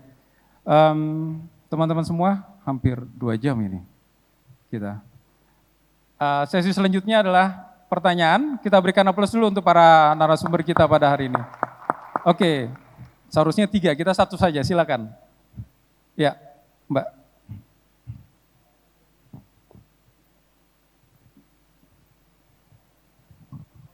namanya siapa, ditujukan ke siapa.